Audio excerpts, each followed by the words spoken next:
राजा सहस्ररश्मि और अनर्ण्य की दीक्षा दसम पर्व कथा।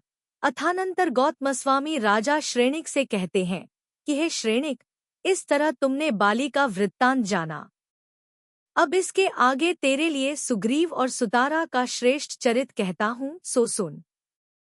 ज्योतिपुर नामा नगर में राजा अग्निशिख की रानी हरि देवी के उदर से उत्पन्न एक सुतारा नाम की कन्या थी। शोभा से समस्त पृथ्वी में प्रसिद्ध थी और ऐसी जान पड़ती थी मानो कमल रूपी आवास को छोड़कर लक्ष्मी ही आ गई हो। एक दिन राजा चक्रांक और अनुमति रानी से उत्पन्न साहस्ती नामक दुष्ट विद्याधर अपनी इच्छा से इधर-उधर भ्रमण कर रहा था, सो उसने सुतारा देखी। उसे देखकर वह कामरूपी शल्य से विद्ध होकर अत्यंत दुखी हुआ। वह सुतारा को निरंतर अपने मन में धारण करता था और उन्मत्त जैसी उसकी चेष्टा थी। इधर वह एक के बाद एक दूत भेजकर उसकी याचना करता था, उधर सुग्रीव भी उस मनोहर कन्या की याचना करता था। अपनी कन्या दो में से किसे दूं, इस प्रकार द्वैधी भाव को प्राप्त हुआ राजा अग्निशिख निश्चय नहीं कर सका, इसलिए उसकी आत्मा निरंतर व्याकुल रहती थी। आखिर महाज्ञानी मुनिराज से पूछा। तब महाज्ञानी मुनिचंद्र ने कहा कि साहस्ती चिरकाल तक जीवित नहीं रहेगा, अल्पायु है, और सुग्रीव इसके विपरीत परम अभ्युदय का धारक तथा चिरायु है। राजा अग्निशिख साहस्ती के पिता चक्रांक का पक्ष प्रबल होने से मुनिचंद्र के वचनों का निश्चय नहीं कर सका। तब मुनिचंद्र ने दो दीपक, दो वृष और गजराजों को निमित्त बनाकर उसे अपनी बात का दृढ़ निश्चय करा दिया। तदंतर मुनिराज के अमृत तुल्य वचनों का निश्चय कर पिता अग्निशिख ने अपनी पुत्री सुतारा लाकर मंगलाचार पूर्वक सुग्रीव के लिए दे दी। जिसका पुण्य का संचय प्रबल था, ऐसा सुग्रीव उस कन्या को विवाह कर बड़ी संपदा के साथ श्रेष्ठ कामोपभोग को प्राप्त हुआ। तदंतर सुग्रीव और सुतारा के क्रम से दो पुत्र उत्पन्न हुए। दोनों ही अत्यंत सुंदर थे। उनमें से बड़े पुत्र का नाम अंग था और छोटा पुत्र अंगद के नाम से प्रसिद्ध था। राजा चक्रांक का पुत्र साहस्ती इतना निर्लज्ज था कि वह अब भी सुतारा की आशा नहीं छोड़ रहा था, सो आचार्य कहते हैं कि इस काम से दूषित आशा को धिक्कार हो। जो कामाग्नि से जल रहा था, ऐसा सारहीन मन का धारक साहस्ती निरंतर यही विचार करता रहता था कि मैं सुख देने वाली उस कन्या को किस उपाय से प्राप्त कर सकूंगा। जिसने अपनी शोभा से चंद्रमा को जीत लिया है और जिसका ओंठ स्फुरायमान लाल कांति से आच्छादित है, ऐसे उसके मुख का कब चुंबन करूंगा? नंदनवन के मध्य में उसके साथ कब क्रीड़ा करूंगा और उसके स्थूल स्तनों के स्पर्शजन्य सुखोत्सव को कब प्राप्त होऊंगा? इस प्रकार उसके समागम के कारणों का ध्यान करते हुए उसने रूप बदलने वाली शैमुषी नामक विद्या का स्मरण किया। जिस प्रकार प्रिय मित्र अपने दुहखी मित्र की निरंतर आराधना करता है, उसी प्रकार साहस्ती हिमवान पर्वत पर जाकर उसकी दुर्गम गुहा का आश्रय ले उस विद्या की आराधना करने लगा। अथानंतर इसी बीच में रावण दिग्विजय करने के लिए निकला, सो पर्वत और वनों से विभूषित पृथ्वी को देखता हुआ भ्रमण करने लगा। विशाल आज्ञा को धारण करने वाले जितेंद्रिय रावण ने दूसरे दूसरे द्वीपों में स्थित विद्याधर राजाओं को जीतकर उन्हें फिर से अपने अपने देशों में नियुक्त किया। जिन विद्याधर राजाओं को वह वश में कर चुका था, उन सब पर उसका मन पुत्रों के समान स्निग्ध था, अर्थात जिस प्रकार पिता का मन पुत्रों पर स्नेहपूर्ण होता है, उसी प्रकार दशानन का मन वशीकृत राजाओं पर स्नेहपूर्ण था। सो ठीक ही है, क्योंकि महापुरुष नमस्कार मात्र से संतुष्ट हो जाते हैं। राक्षसवंश और वानरवंश में जो भी उद्धत विद्याधर राजा थे, उन सबको उसने वश में किया था। बड़ी भारी सेना के साथ जब रावण आकाश मार्ग से जाता था, तब उसकी वेगजन्य वायु को अन्य विद्याधर सहन करने में असमर्थ हो जाते थे।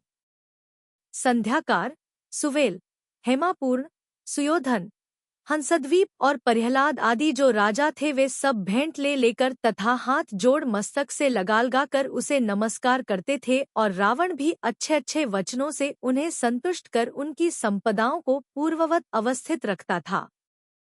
जो विद्याधर राजा अत्यंत दुर्गम स्थानों में रहते थे, उन्होंने भी उत्तमोत्तम शिष्टाचार के साथ रावण के चरणों में नमस्कार किया था।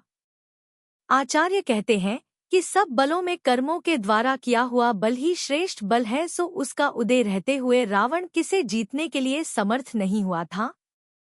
अथानंतर रावण रत्नपुर नगर के राजा इंद्र विद्याधर को जीतने के लिए प्रवृत्त हुआ, सो उसने इस अवसर पर अपनी बहन चंद्रनखा और उसके पति खरदूषण का बड़े भारी स्नेह से स्मरण किया। प्रस्थान कर पाताल लंका के समीप पहुंचा। जब बहन को इस बात का पता चला कि प्रीति से भरा हमारा भाई निकट ही आकर स्थित है, तब वह उत्कंठा से भर गई। उस समय रात्रि का पिछला पहर था और खरदूषण सुख से सो रहा था, सो चंद्रनखा ने बड़े प्रेम से उसे जगाया। तदंतर खरदूषण ने अलंकारोद्यपुर पाताल लंका से निकलकर बड़ी भक्ति और बहुत भारी उत्सव से रावण की पूजा की।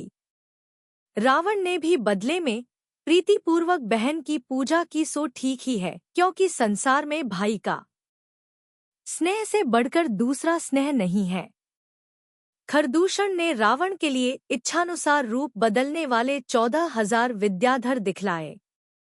जो अत्यंत कुशल था, शूरवीर था और जिसने अपने गुणों से समस्त सामंतों के मन को अपनी ओर खींच लिया था, ऐसे खरदूषण को रावण ने अपने समान सेनापति बनाया। जिस प्रकार असुरों के समूह से आवृत चाम्रेंद्र पाताल से निकलकर प्रस्थान करता है, उसी प्रकार रावण ने सर्व प्रकार के शस्त्रों में कौशल प्राप्त करने वाले खरदूषण आदि विद्याधरों के साथ पाताल लंका से निकलकर प्रस्थान किया। हिडम्ब, हैहिड, डिम्ब, विकट, त्रिजट, हय, माकोट, सुजट, टंक, किष्किंधाधिप्ति, त्रिपुर, मलय, हेमपाल, कोल और वसुंधर आदि राजा नाना प्रकार के वाहनों पर आरूढ़ होकर साथ जा रहे थे। ये सभी राजा नाना प्रकार के शस्त्रों से सुशोभित थे। जिस प्रकार बिजली और इंद्रधनुष से युक्त मेघों के समूह से सावन का माह भर जाता है, उसी प्रकार उन समस्त विद्याधर राजाओं से दशानन भर गया था। इस प्रकार कैलाश को कंपित करने वाले रावण के कुछ अधिक 1,000 अक्षौहिणी प्रमाण विद्याधरों की सेना इकट्ठी हो गई थी। प्रत्येक के 1,000 देव जिनकी रक्षा करते थे और जो नाना गुणों के समूह को धारण करने वाले थे, ऐसे रत्न उसके साथ चलते थे। चंद्रमा की किरणों के समूह के समान जिनका आकार था, ऐसे चमर उस पर ढोले जा रहे थे। उसके सिर पर सफेद छत्र लग रहा था और उसकी लंबी लंबी भुजाएं सुंदर रूप को धारण करने वाली थी। वह पुष्पक विमान के अग्रभाग पर आरूढ़ था, जिससे मेरुपर्वत पर स्थित सूर्य के समान कांति को धारण कर रहा था। वह अपनी यानरूपी संपत्ति के द्वारा सूर्य का मार्ग अर्थात आकाश को आच्छादित कर रहा था। प्रबल पराक्रम का धारी रावण मन में इंद्र के विनाश का संकल्प कर इच्छानुकूल प्रयाणों से निरंतर आगे बढ़ता जाता था। उस समय वह आकाश को ठीक समुद्र के समान बना रहा था, क्योंकि जिस प्रकार समुद्र में नाना प्रकार के रत्नों की कांति व्याप्त होती है, उसी प्रकार आकाश में नाना प्रकार के रत्नों की कांति फैल रही थी। जिस प्रकार समुद्र तरंगों से युक्त होता है, उसी प्रकार आकाश चामरूपी तरंगों से युक्त होता था। जिस प्रकार समुद्र में मीन अर्थात मछलियों का समूह होता है, उसी प्रकार आकाश में दंडरूपी मछलियों का समूह था। जिस प्रकार समुद्र सैकड़ों आवर्तों अर्थात भ्रमरों से सहित होता है, उसी प्रकार आकाश भी छत्ररूपी सैकड़ों भ्रमरों से युक्त था। जिस प्रकार समुद्र मगरमच्छों के समूह से भयंकर होता है, उसी प्रकार आकाश भी घोड़े, हाथी और पैदल योद्धारूपी मगरमच्छों से भयंकर था। तथा जिस प्रकार समुद्र में अनेक कल्लोल अर्थात तरंग उठते रहते हैं, उसी प्रकार आकाश में भी अनेक शस्त्ररूपी तरंग उठ रहे थे, जिनके अग्रभाग पर मयूरपिच्छों का समूह विद्यमान था। ऐसी चमकीली ऊंची ध्वजाओं से कहीं आकाश ऐसा जान पड़ता था मानो इंद्रनील मणियों से युक्त हीरों से ही व्याप्त हो, जिनमें नाना प्रकार के रत्नों का प्रकाश फैल रहा था और जो ऊंचे ऊंचे शिखरों से सुशोभित थे। ऐसे विमानों के समूह से आकाश कहीं चलते फिरते स्वर्गलोक के समान जान पड़ता था। गौतम स्वामी राजा श्रेणिक से कहते हैं कि मगधेश्वर, इस विषय में बहुत कहने से क्या, मुझे तो ऐसा लगता है कि रावण की सेना देखकर देव भी भयभीत हो रहे थे, जिन्हें विद्यारूपी महाप्रकाश प्राप्त था और शस्त्र तथा शास्त्र में जिन्होंने परिश्रम किया था, ऐसे इंद्रजित, मेघवाहन, कुंभकर्ण, विभीषण, खरदूषण, निकुंभ और कुंभ, ये तथा इनके सिवाय युद्ध में कुशल अन्य अनेक आत्मीयजन रावण के पीछे पीछे चल रहे थे। ये सभी लोग बड़ी बड़ी सेनाओं से सहित थे, इंद्र की लक्ष्मी को लजाते थे, अत्यंत प्रीति से युक्त थे और विशाल कीर्ति के धारक थे। तदंतर जब रावण विंध्याचल के समीप पहुंचा तब सूर्य अस्त हो गया, सो रावण के तेज से पराजित होने के कारण लज्जा से ही मानो प्रभाहीन हो गया था। सूर्यास्त होते ही उसने विंध्याचल के शिखर पर सेना ठहरा दी। वहां विद्या के बल से सेना को नाना प्रकार के आश्रय प्राप्त हुए थे। किरणों के द्वारा अंधकार के समूह को दूर करने वाला चंद्रमा उदित हुआ, सो मानो रावण से डरी हुई रात्रि ने उत्तम दीपक ही लाकर उपस्थित किया था। तारागण ही जिसके सिर के पुष्प थे, चंद्रमा ही जिसका मुख था, और जो निर्मल अंबर, आकाश रूपी अंबर वस्त्र धारण कर रही थी, ऐसी उत्तम नायिका के समान रात्रि रावण के समीप आई। विद्याधरों ने नाना प्रकार की कथाओं से, योग्य व्यापारों से तथा अनुकूल निद्रा से वह रात्रि व्यतीत की। तदंतर प्रातःकाल की तुरही और वंदीजनों के मांगलिक शब्दों से जागकर रावण ने शरीर संबंधी समस्त कार्य किए। सूर्योदय हुआ, सो मानो सूर्य समस्त जगह भ्रमण कर अन्य आश्रय न देख पुन रावण की शरण में आया। तदंतर रावण ने नर्मदा नदी देखी। नर्मदा मधुर शब्द करने वाले नाना पक्षियों के समूह के साथ मानो अत्यधिक वार्तालाप ही कर रही थी। फेन के समूह से ऐसी जान पड़ती थी मानो हंस ही रही हो। उसका जल शुद्ध स्फटिक के समान निर्मल था और वह हाथियों से सुशोभित थी। वह नर्मदा तरंगरूपी भ्रकुटी के विलास से युक्त थी, आवर्तरूपी नाभि से सहित थी। तैरती हुई मछलियां ही उसके नेत्र थे, दोनों विशाल तट ही स्थूल नितंब थे। नाना फूलों से वह व्याप्त थी और निर्मल जल ही उसका वस्त्र था। इस प्रकार किसी उत्तम नायिका के समान नर्मदा को देख रावण महाप्रीति को प्राप्त हुआ। वह नर्मदा कहीं तो उग्र मगरमच्छों के समूह से व्याप्त होने के कारण गंभीर थी, कहीं वेग से बहती थी, कहीं मंद गति से बहती थी और कहीं कुंडल की तरह टेढ़ी मेढ़ी चाल से बहती थी। नाना चेष्टाओं से भरी हुई थी तथा भयंकर होने पर भी रमणीय थी। जिसका चित्त कौतुक से व्याप्त था, ऐसे रावण ने बड़े आदर के साथ उस नर्मदा नदी में प्रवेश।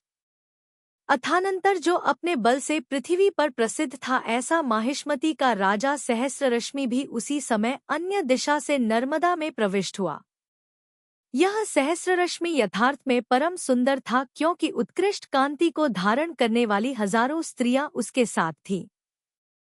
उसने उत्कृष्ट कलाकारों के द्वारा नाना प्रकार के जल यंत्र बनवाए थे, सो उन सबका आश्रय कर आश्चर्य को उत्पन्न करने वाला सहस्ररश्मि नर्मदा में उतरकर नाना प्रकार की क्रीड़ा कर रहा था। उसके साथ यंत्र निर्माण को जानने वाले ऐसे अनेक मनुष्य थे जो समुद्र का भी जल रोकने में समर्थ थे, फिर नदी की तो बात ही क्या थी। इस प्रकार अपनी इच्छानुसार वह नर्मदा में भ्रमण कर रहा था। यंत्रों के प्रयोग से नर्मदा का जल क्षण भर में रुक गया था, इसलिए नाना प्रकार की क्रीड़ा में निपुण स्त्रियां उसके तट पर भ्रमण कर रही थी। उन स्त्रियों के अत्यंत पतले और उज्ज्वल वस्त्र जल का संबंध पाकर उनके नितंब स्थलों से एकदम श्लिष्ट हो गए थे, इसलिए जब पति उनकी ओर आंख उठाकर देखता था तब वे लज्जा से गड़ जाती थी। शरीर का लेप धुल जाने के कारण जो नखक्षतों से चिह्नित स्तन दिखला रही थी, ऐसी कोई एक स्त्री अपनी सौत के लिए ईर्ष्या उत्पन्न कर रही थी। जिसके समस्त अंग दिख रहे थे, ऐसी कोई उत्तम स्त्री लजाती हुई दोनों हाथों से बड़ी आकुलता के साथ पति की ओर पानी उछाल रही थी। कोई अन्य स्त्री सौत के नितंब स्थल पर नखक्षत देखकर क्रीड़ाकमल की नाल से पति पर प्रहार कर रही थी। कोई एक स्वभाव की क्रोधिनी स्त्री मौन लेकर निश्चल खड़ी रह गई थी, तब पति ने चरणों में प्रणाम कर उसे किसी तरह संतुष्ट किया। राजा सहस्ररश में जब तक एक स्त्री को प्रसन्न करता था तब तक दूसरी स्त्री रोष को प्राप्त हो जाती थी। इस कारण वह समस्त स्त्रियों को बड़ी कठिनाई से संतुष्ट कर सका था। उत्तमोत्तम स्त्रियों से घिरा मनोहर रूप का धारक वह राजा किसी स्त्री की ओर देखकर, किसी का स्पर्श कर, किसी के प्रति कोप प्रकट कर, किसी के प्रति अनेक प्रकार की प्रसन्नता प्रकट कर, किसी को प्रणाम कर, किसी के ऊपर पानी उछालकर, किसी को कर्णाभरण से ताड़ित कर, किसी का धोखे से वस्त्र खींचकर, किसी को मेखला से बांधकर, किसी के पास से दूर हटकर, किसी को भारी डांट दिखाकर, किसी के साथ संपर्क कर, किसी के स्तनों में कंपन उत्पन्न कर, किसी के साथ हंसकर, किसी के आभूषण गिराकर, किसी को गुदगुदाकर, किसी के प्रति भौं चलाकर, किसी से छिपकर, किसी के समक्ष प्रकट होकर तथा किसी के साथ अन्य प्रकार के विभ्रम दिखाकर नर्मदा नदी में बड़े आनंद से उस तरह क्रीड़ा कर रहा था जिस प्रकार की देवियों के साथ इंद्र क्रीड़ा किया करता है। उदार हृदय को धारण करने वाली उन स्त्रियों के जो आभूषण बालों के ऊपर गिर गए थे उन्होंने निर्माल्य की माला के समान फिर उन्हें उठाने की इच्छा नहीं की थी। किसी स्त्री ने चंदन के लेप से पानी को सफेद कर दिया था तो किसी ने केशर के द्रव से उसे सुवर्ण के समान पीला बना दिया था। जिनकी पान की लालिमा धुल गई थी ऐसे स्त्रियों के ओंठ तथा जिनका काजल छूट गया था ऐसे नेत्रों की कोई अद्भुत ही शोभा दृष्टि गोचर हो रही थी। तदंतर यंत्र के द्वारा छोड़े हुए जल के बीच में वह राजा काम उत्पन्न करने वाली अनेक उत्कृष्ट स्त्रियों के साथ इच्छानुसार क्रीड़ा करने लगा। उस समय तट के समीपवर्ती जल में विचरण करने वाले पक्षी मनोहर शब्द कर रहे थे सो ऐसा जान पड़ता था मानो जल के भीतर क्रीड़ा करने वाली स्त्रियों ने अपने आभूषणों का शब्द उनके पास धरोहर ही रख दिया हो। उधर यह सब चल रहा था, इधर रावण ने भी सुखपूर्वक स्थान कर घुले हुए उत्तम वस्त्र पहने और अपने मस्तक को बड़ी सावधानी से सफेद वस्त्र से युक्त किया। जिसे नियुक्त मनुष्य सदा बड़ी सावधानी से साथ लिए रहते थे ऐसी स्वर्ण तथा रत्न निर्मित अरहंत भगवान की प्रतिमा को रावण ने नदी के उस तीर पर स्थापित कराया जो कि नदी के बीच नया निकला था, मनोहर था, सफेद तथा देदीप्यमान था, बालों के द्वारा निर्मित ऊंचे चबूतरे से सुशोभित था, जहाँ वैडूर्यमणि की छड़ियों पर चंदोवा तानकर उस पर मोतियों की झालर लटकाई गई थी और जो सब प्रकार के उपकरण इकट्ठे करने में व्यय परिजनों से भरा था। प्रतिमा स्थापित कर उसने भारी सुगंधी से भ्रमरों को आकर्षित करने वाले धूप, चंदन, पुष्प तथा मनोहर नैवेद्य के द्वारा बड़ी पूजा की और सामने बैठकर चिरकाल तक स्तुति के पवित्र अक्षरों से अपने मुख को सहित किया। अथानंतर रावण पूजा में निमग्न था कि अचानक ही उसकी पूजा सब ओर से फेन तथा बबूलों से युक्त मलिन एवं वेगशाली जल के पूर से नष्ट हो गई। तब रावण ने शीघ्र ही प्रतिमा ऊपर उठाकर कुपित हो लोगों से कहा कि मालूम करो क्या बात है। तदंतर लोगों ने वेग से जाकर और वापस लौटकर निवेदन किया कि हे नाथ, आभूषणों से परम अभ्युदय को प्रकट करने वाला कोई मनुष्य सुंदर स्त्रियों के बीच बैठा है। तलवार को धारण करने वाले मनुष्य दूर खड़े रहकर उसे घेरे हुए हैं। नाना प्रकार के बड़े बड़े यंत्र उसके पास विद्यमान है। निश्चय ही यह कार्य उन सब यंत्रों का किया है। हमारा ध्यान है कि उसके पास जो पुरुष हैं वे तो व्यवस्था मात्र के लिए हैं, यथार्थ में उसका जो बल है वही दूसरों के लिए दुहक से सहन करने योग्य है। लोक कथा से सुना जाता है कि स्वर्ग में अथवा सुमेरु पर्वत पर इंद्र नाम का कोई व्यक्ति रहता है, पर हमने तो यह साक्षात ही इंद्र देखा है। उसी समय रावण ने वीणा, बांसुरी आदि से युक्त तथा जय जय शब्द से निश्चित मृदंग का शब्द सुना। साथ ही हाथी, घोड़े और मनुष्यों का शब्द भी उसने सुना। सुनते ही उसकी भौं चढ़ गई। उसी समय उसने राजाओं को आज्ञा दी कि इस दुष्ट को शीघ्र ही पकड़ा जाए। आज्ञा देकर रावण फिर नदी के किनारे रत्न तथा सुवर्ण निर्मित पुष्पों से जिन प्रतिमा की उत्तम पूजा करने लगा। विद्याधर राजाओं ने रावण की आज्ञा शेषाक्षत के समान मस्तक पर धारण की और तैयार हो वे शीघ्र ही शत्रु के सम्मुख दौड़ पड़े। तदंतर शत्रुदल को आया देख सहस्ररश्मि क्षणभर में क्षुभित हो गया और स्त्रियों को अभय देकर शीघ्र ही जलाशय से बाहर निकला।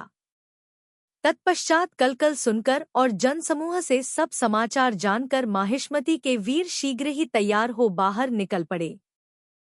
जिस प्रकार वसंत आदि ऋतुएं संवेदाचल के पास एक साथ आ पहुंचती हैं, उसी प्रकार नाना तरह के शस्त्रों को धारण करने वाले बहुत भारी अनुराग से भरे सामंत सहस्ररश्मि के पास एक साथ आ पहुंचे। वे सामंत हाथियों, घोड़ों और रथों पर सवार थे तथा पैदल चलने वाले सैनिकों से युक्त थे। परस्पर एक दूसरे की रक्षा करने में तत्पर तथा उत्साह से भरे सहस्ररश्मि के सामंतों ने जब विद्याधरों की सेना आती देखी तो वे जीवन का लोभ छोड़ मेघ व्यूह की रचना कर स्वामी की आज्ञा के बिना ही युद्ध करने के लिए उठ खड़े हुए। इधर जब रावण की सेना युद्ध करने के लिए उद्यत हुई तब आकाश में सहसा देवताओं के निम्नांकित वचन विचरण करने लगे। देवताओं ने कहा कि अहो, वीर लोग यह बड़ा अन्याय करना चाहते हैं कि भूमिगोचरियों के साथ विद्याधर युद्ध करने के लिए उद्यत हुए हैं। ये बेचारे भूमिगोचरी थोड़े तथा सरल चित्त हैं और विद्याधर इनके विपरीत विद्या तथा माया को करने वाले एवं संख्या में बहुत हैं। इस प्रकार आकाश में बार बार कहे हुए इस आकुलतापूर्ण शब्द को सुनकर अच्छी प्रवृत्ति वाले विद्याधर लज्जा से युक्त होते हुए पृथ्वी पर आ गए। तदंतर समान योद्धाओं के द्वारा प्रारंभ किए हुए युद्ध में रावण के पुरुष परस्पर तलवार, बाण, गदा और भाले आदि से प्रहार करने लगे। रथों के सवार रथों के सवारों के साथ, घुड़सवार घुड़सवारों के साथ, हाथियों के सवार हाथियों के सवारों के साथ और पैदल सैनिकों के साथ युद्ध करने लगे। जिन्हें क्रमक्रम से पराजय प्राप्त हो रहा था और जिनके शस्त्र समूह की टक्कर से अग्नि उत्पन्न हो रही थी, ऐसे योद्धाओं ने न्यायपूर्वक युद्ध करना शुरू किया। जब सहस्ररश्मि ने अपनी सेना को शीघ्र ही नष्ट होने के निकट देखा तब उत्तम रथ पर सवार हो तत्काल आ पहुंचा। उत्तम किरीट और कवच को धारण करने वाला सहस्ररश्मि उत्कृष्ट तेज को धारण करता था, इसलिए विद्याधरों की सेना देख वह जरा भी भयभीत नहीं हुआ। तदंतर स्वामी से सहित होने के कारण जिनका तेज पुन वापस आ गया था, जिनके ऊपर खुले हुए छत्र लग रहे थे और जिन्होंने घावों का कष्ट भुला दिया था, ऐसे रण निपुण भूमिगोचरी राक्षसों की सेना में इस प्रकार घुस गए जिस प्रकार की मदोन्मत्त हाथी गहरे समुद्र में घुस जाते हैं। जिस प्रकार वायु मेघों को उड़ा देता है, उसी प्रकार अत्यधिक क्रोध को धारण करने वाला सहस्ररश्मि बाणों के समूह से शत्रुओं को उड़ाने लगा। यह देख द्वारपाल ने रावण से निवेदन किया कि हे देव, देखो जगत को तृण के समान तुच्छ देखने वाले रथ पर बैठे धनुषधारी इस किसी राजा ने बाणों के समूह से तुम्हारी सेना को एक योजन पीछे खदेड़ दिया है। तदंतर सहस्ररश्मि को सम्मुख आता देख दशानन त्रिलोकमंडन नामक हाथी पर सवार हो चला। शत्रु जिसे भयभीत होकर देख रहे थे तथा जिसका तेज अत्यंत दो सा था, ऐसे रावण ने बाणों का समूह छोड़कर सहस्ररश्मि को रथरहित कर दिया। तब सहस्ररश्मि उत्तम हाथी पर सवार हो क्रुद्ध होता हुआ वेग से पुनः रावण के सम्मुख आया। इधर सहस्ररश्मि के द्वारा छोड़े हुए पैने बाण कवच को भेद कर रावण के अंगों को विदीर्ण करने लगे। उधर रावण ने सहस्ररश्मि के प्रति जो बाण छोड़े थे उन्हें वह शरीर से खींचकर हंसता हुआ जोर से बोला कि अहो रावण, तुम तो बड़े धनुर्धारी मालूम होते हो। यह उपदेश तुम्हें किस कुशल गुरु से प्राप्त हुआ है? अरे छोकड़े, भले धनुर्वेद पढ़ और कयास कर, फिर मेरे साथ युद्ध करना। तू नीति से रहित जान पड़ता है। तदंतर उक्त कठोर वचनों से बहुत भारी क्रोध को प्राप्त हुए रावण ने एक भाला सहस्ररश्मि के ललाट पर मारा, जिससे रुधिर की धारा बहने लगी तथा आंखें घूमने लगी। मूर्छित हो पुन सावधान होकर जब तक वह बाण ग्रहण करता है तब तक रावण ने वेग से उछलकर उस धैर्यशाली को जीवित ही पकड़ लिया। रावण उसे बांधकर अपने डेरे पर ले गया। विद्याधर उसे बड़े आश्चर्य से देख रहे थे। वे सोच रहे थे कि यदि यह किसी तरह उछलकर छूटता है तो फिर इसे कौन पकड़ सकेगा। तदंतर संध्यारूपी प्राकार से वेष्टित होता हुआ सूर्य अस्त हो गया, सो ऐसा जान पड़ता था मानो सहस्र रश्मि के इस वृत्तांत से उसने कुछ नीति को प्राप्त किया था, अर्थात शिक्षा ग्रहण की थी। अच्छे और बुरे को समान करने वाले अंधकार से लोक आच्छादित हो गया, सो ऐसा जान पड़ता था मानो रावण के द्वारा छोड़े हुए बहुत भारी क्रोध से ही आच्छादित हुआ हो।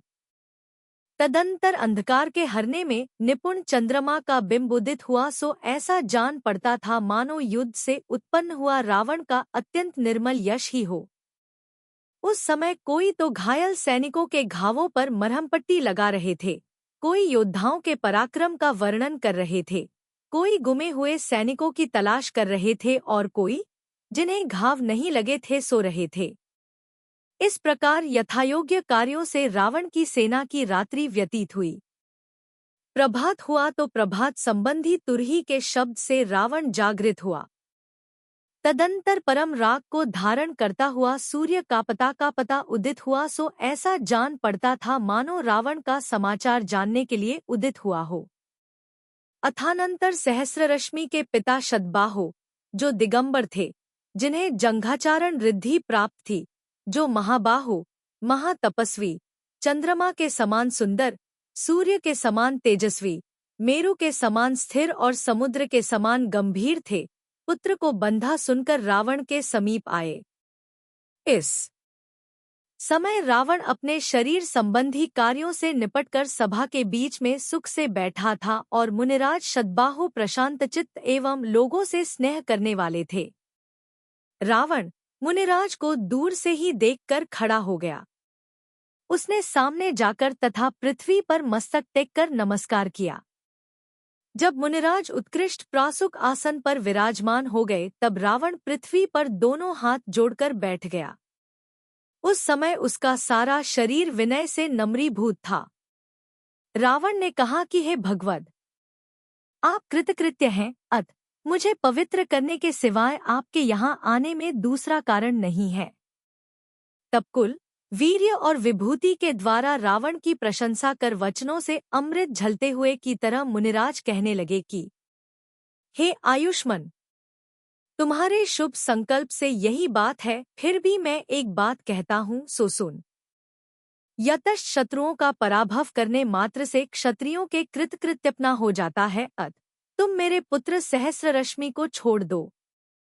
तदंतर रावण ने मंत्रियों के साथ इशारों से सलाह कर नम्र हो मुनिराज से कहा कि हे नाथ, मेरा निम्र प्रकार निवेदन है, मैं इस समय राजलक्ष्मी से उन्मत्त एवं हमारे पूर्वजों का अपराध करने वाले विद्याधराधिपति इंद्र को वश करने के लिए प्रयाण कर रहा हूँ।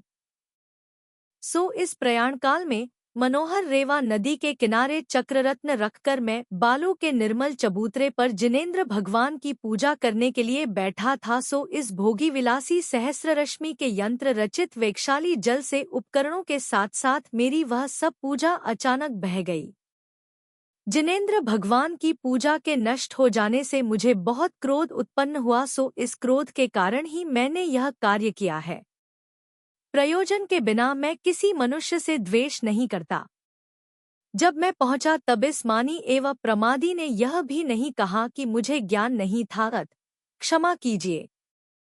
जो भूमिगोचरी मनुष्यों को जीतने के लिए समर्थ नहीं है, वह विद्याओं के द्वारा नाना प्रकार की चेष्टाएं करने वाले विद्याधरों को कैसे जीत सकेगा। यही सोचकर मैं पहले अहंकारी भूमिगोचरियों को वश कर रहा हूँ, उसके बाद श्रेणी के क्रम से विद्याधराधिपति इंद्र को वश करूंगा। इसे मैं वश कर चुका हूँ, अत इसको छोड़ना न्यायोचित ही है। फिर जिनके दर्शन केवल पुण्यवान मनुष्यों की ही हो सकते हैं, ऐसे आप आज्ञा प्रदान कर रहे हैं, अत कहना ही क्या है।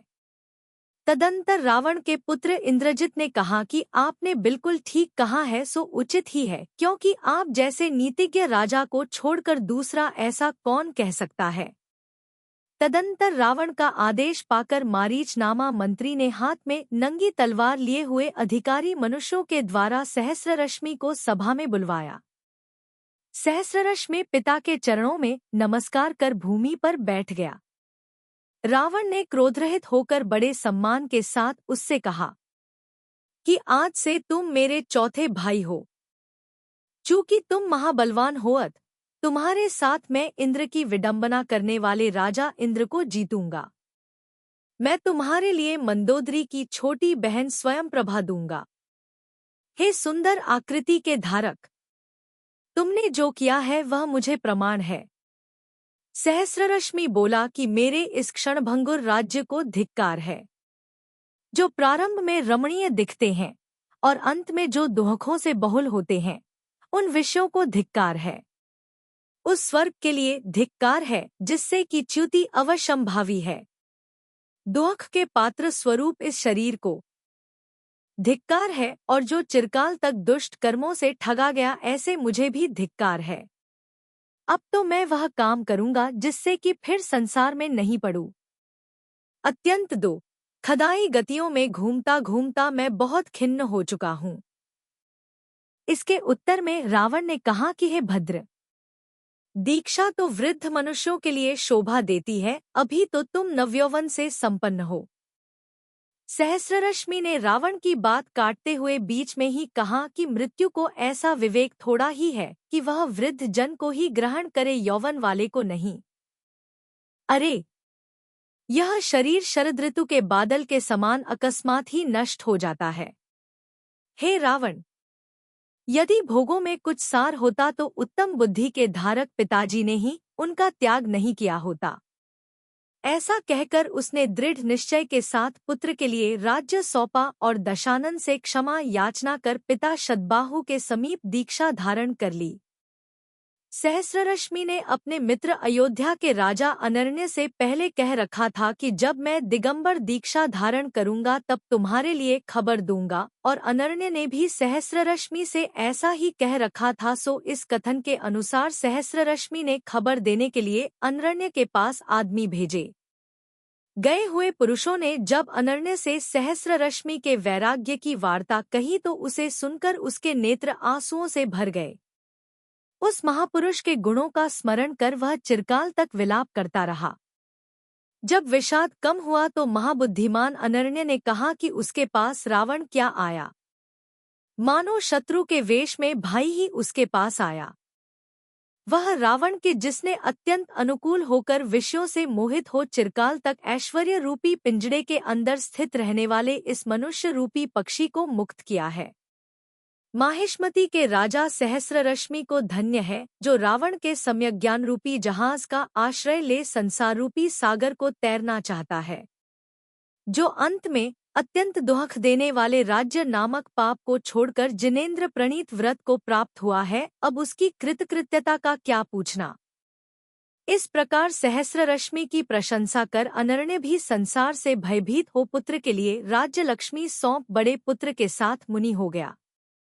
गौतम स्वामी राजा श्रेणिक से कहते हैं कि हे राजन, जब उत्कृष्ट कर्म का निमित्त मिलता है तब शत्रु अथवा मित्र किसी के भी द्वारा इस जीव को कल्याणकारी बुद्धि प्राप्त हो जाती है, पर जब तक निकृष्ट कर्म का उदय रहता है तब तक प्राप्त नहीं होती।